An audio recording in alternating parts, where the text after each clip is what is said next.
This is the story of the most disturbing doll to have ever been documented. Because Annabelle is not just a movie doll, but it was based on the true story. Its real-life hauntings were incredibly disturbing, not only to its first owners, but even to some strangers whose lives were taken. It was the year 1970 when a mother bought Annabelle in a simple hobby store. She got it as a birthday present for her 28-year-old daughter, Donna. It was soft, her head was round. She had big eyes, a triangle as a nose, a thin smile, and a long, curly, thick hair. Donna, who was working as a nurse, lived in a tiny apartment with her roommate, Angie. They also had a friend named Lou, who was a frequent visitor in their apartment. The moment the doll arrived, Lou already felt something creepy about it. He warned Donna that the doll was sinister and they should just throw it away, but it was just a doll. Donna didn't listen. She found the Raggedy Ann doll so cute that she decided to put it on her bed as a decoration. But just within days, she and Angie noticed something really strange about the doll. It was mildly moving. One day, they found it with its legs crossed. Sometimes its arms were folded, and other times they would even find it standing on its own feet. They thought there was some mechanism inside of it. Because how else would this be possible? Especially when no one else was in their apartment. Not only would they find the doll in these different positions, there were also times when they would come home to find it in a different room. Like that one day when Donna left it sitting on the couch before leaving for work. When she got home, it was already on her bed. Again, no one else was inside their apartment, but they started to suspect they were just pranking each other. And so, even though it felt really creepy, Donna and Angie didn't think too much of it.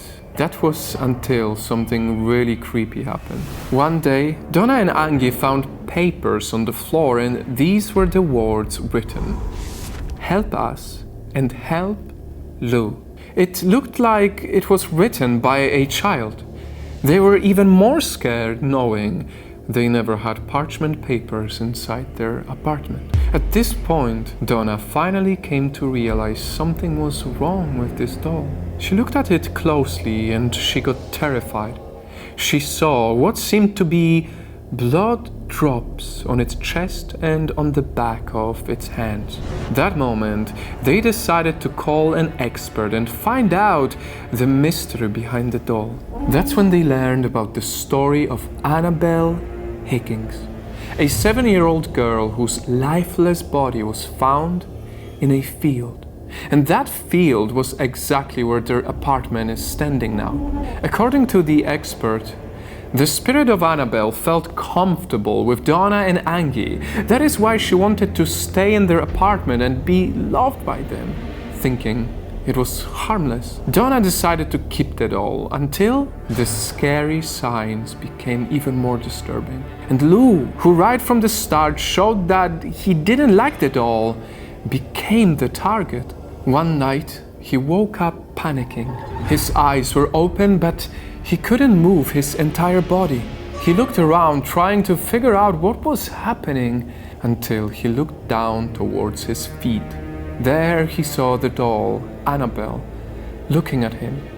Slowly it moved up to his leg, then up to his chest, and then it started to strangle him. He couldn't do anything to defend himself. He was struggling, already running out of breath, until he blacked out. He woke up the next morning, 100% sure that it wasn't a dream. But then again, was it a dream? What if he convinced himself that she was indeed haunted, and so he dreamed so vividly of the attack? that it felt real. This could be the right theory if it wasn't for the fact that this wasn't the worst attack he had from Annabelle. Because one day, as he entered Donna's room and found Annabelle on the floor, he heard creepy sounds and something happened to his chest. He grabbed for it as his shirt started to get stained with blood. He opened his shirt and there on his chest was what seemed to be 7 claw marks, 3 vertical and 4 horizontal. They were all hot, like burns. And that was when they realized that the spirit in the house was not that of a young girl, but of something demonic, that they have heavily underestimated the innocence of the presence of the spirit. Desperate, they again asked for help from more experienced paranormal investigators, Ed and Lorraine Warren, and they finally found answers. The spirit was not looking to stay attached to the doll, but it was looking to possess a human host. And that host could have been Lou. So they decided to give the doll to the Warrens, who later built Annabelle a special glass case just so she could no longer move, adding a warning, positively do not open, and a Bible verse. They placed her in the museum, and despite being locked in a small glass box, Annabelle still managed to cause harm to some people. This is a real story. One day, a guy went to the museum with his girlfriend after learning the story of this haunted doll. They didn't believe the story, so he started to play around and bang Annabelle's glass case. The paranormal investigator told him, "Son, you need to leave."